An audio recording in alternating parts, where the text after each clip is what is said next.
Bonjour à tous, c'est Aurélien, investisseur immobilier. Vous êtes en train de regarder ou d'écouter cette formation sur l'investissement immobilier.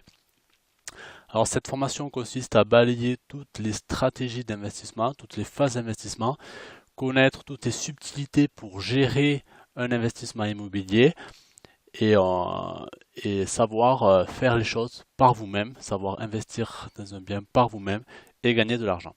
Alors moi je suis Aurélien, j'ai investi dans l'immobilier dans la colocation depuis 2 ans et j'ai aujourd'hui 15 locataires à gérer. Donc 15 locataires qui me rapportent de l'argent et voilà, donc je gagne aujourd'hui très très bien. Je vais vous expliquer dans cette première vidéo les stratégies d'investissement. Alors avant de démarrer, je vous propose de vous abonner à ma chaîne, de vous abonner au podcast si vous êtes en mode audio. Ça vous permettra de suivre toutes les sessions de formation de ces vidéos. Donc il y aura une trentaine de sessions de formation et vous en recevrez une par semaine. L'idée c'est que vous puissiez les voir, les écouter, les comprendre, prendre des notes et pouvoir appliquer votre propre stratégie à vous pour pouvoir avancer. Voilà, je délivre les vidéos comme ça au coup par coup pour que vous puissiez évoluer dans le temps et gérer chaque étape. Alors on va démarrer cette première vidéo avec la stratégie d'investissement. Alors tout d'abord, dans les stratégies d'investissement, on va voir où investir.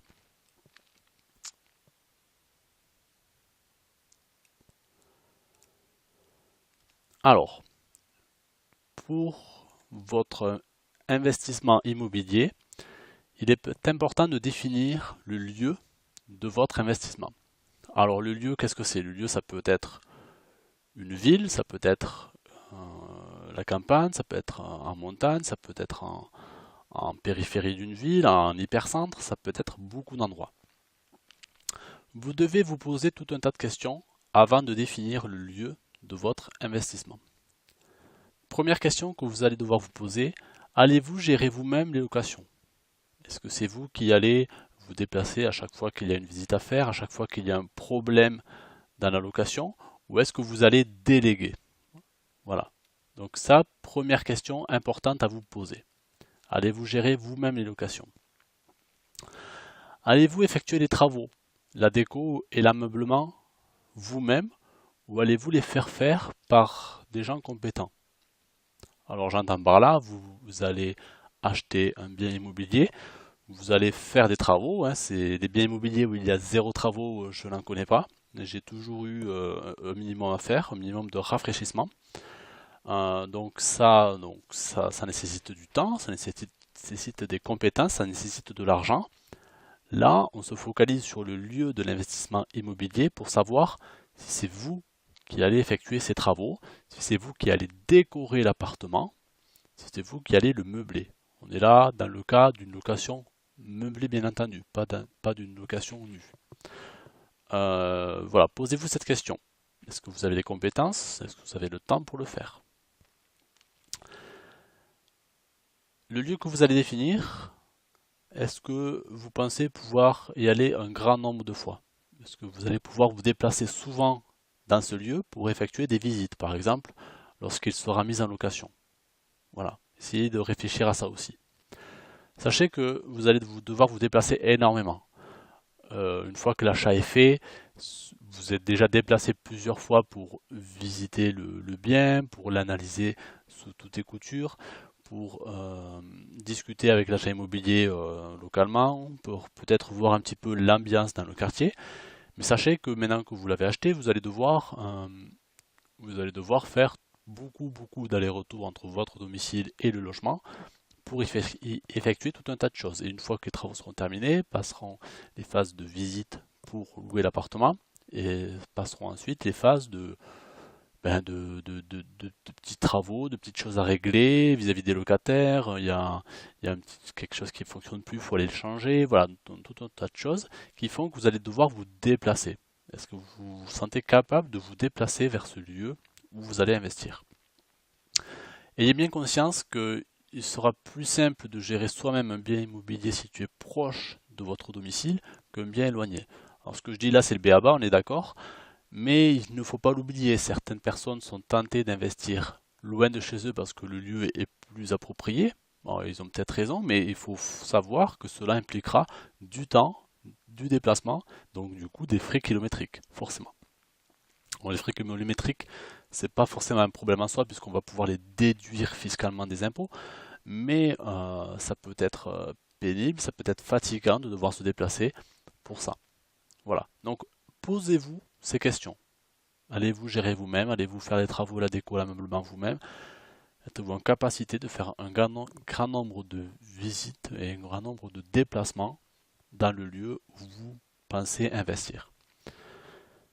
Ensuite, toujours dans la catégorie où investir, on va se demander est-ce que ce sera rentable? Alors, il faut savoir si la localisation que vous choisirez vous apportera des biens intéressants en termes de rentabilité. Donc là, il faut effectuer une étude de marché, car chaque lieu est unique.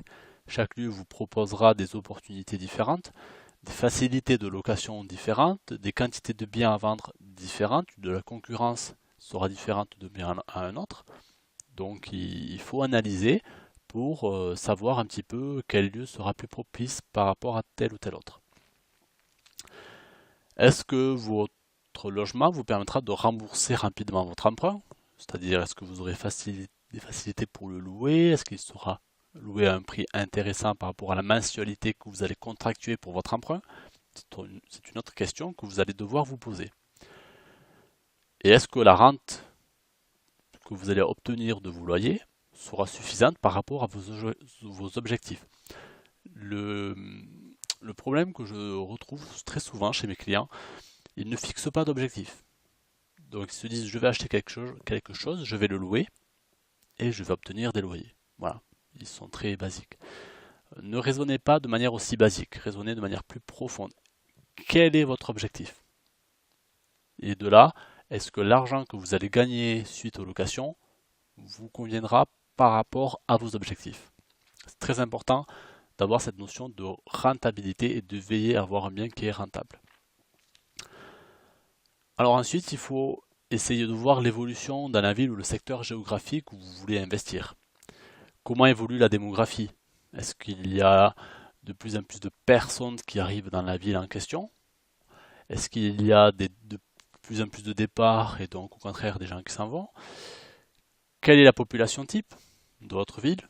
Est-ce que c'est une population de jeunes étudiants? Est-ce que c'est une population de jeunes actifs? Est-ce que c'est une population de retraités? Il faut se poser cette question-là.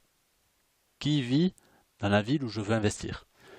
Et enfin, comment évoluent les prix de l'immobilier dans la ville où je veux investir? Donc pour ça, on va trouver sur Wikipédia, sur les données de l'INSEE, ou même en mairie, on peut avoir ce type d'informations pour connaître un petit peu l'évolution des prix sur les 10-20 dernières années de l'immobilier et connaître un petit peu aussi par rapport à la démographie comment évolue la ville dans laquelle on souhaite investir. Voilà, c'est important d'avoir cette vision globale des choses pour ne pas investir au hasard n'importe où. Enfin, il y a différentes options d'investissement. Donc, ce sont des investissements, disons, plus spécifiques. Par exemple, investir à la montagne, investir à la mer, investir à la campagne. Donc là, comme pour la ville, on aura besoin de faire des études de marché pour savoir comment on se situe. Si je loue à la montagne, est-ce que je suis proche d'une station de ski, auquel cas je suis sûr de louer l'hiver? Est-ce que l'été j'ai de l'activité, parapente, randonnée et autres, auquel cas je vais pouvoir louer l'été? Pour la mer, ben voilà, on va raisonner sur des locations. Est-ce qu'il y a un attrait touristique en période creuse pour louer à la mer? Est-ce que c'est intéressant? Est-ce que c'est rentable? Et idem pour la campagne. Voilà, à chaque fois on va se poser toutes ces questions, quel que soit le lieu, pour faire une étude globale du marché sur la localisation de notre investissement immobilier. Voilà, donc on a vu un petit peu toutes ces questions qu'il faut se poser pour répondre à la question où investir dans l'immobilier.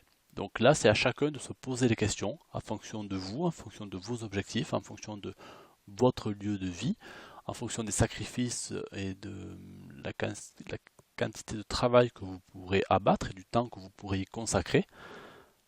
À vous de vous poser toutes ces questions et de mettre sur papier tout ça et d'arriver à une conclusion qui va être celle de dire j'investis ici et pas ailleurs pour telle et telle raison.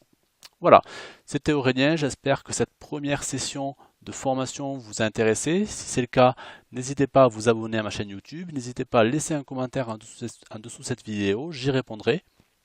Et pour toutes les questions qui viennent le plus souvent, j'organiserai des sessions spéciales de questions-réponses. Allez, je vous dis à très bientôt pour une prochaine vidéo. Merci, ciao!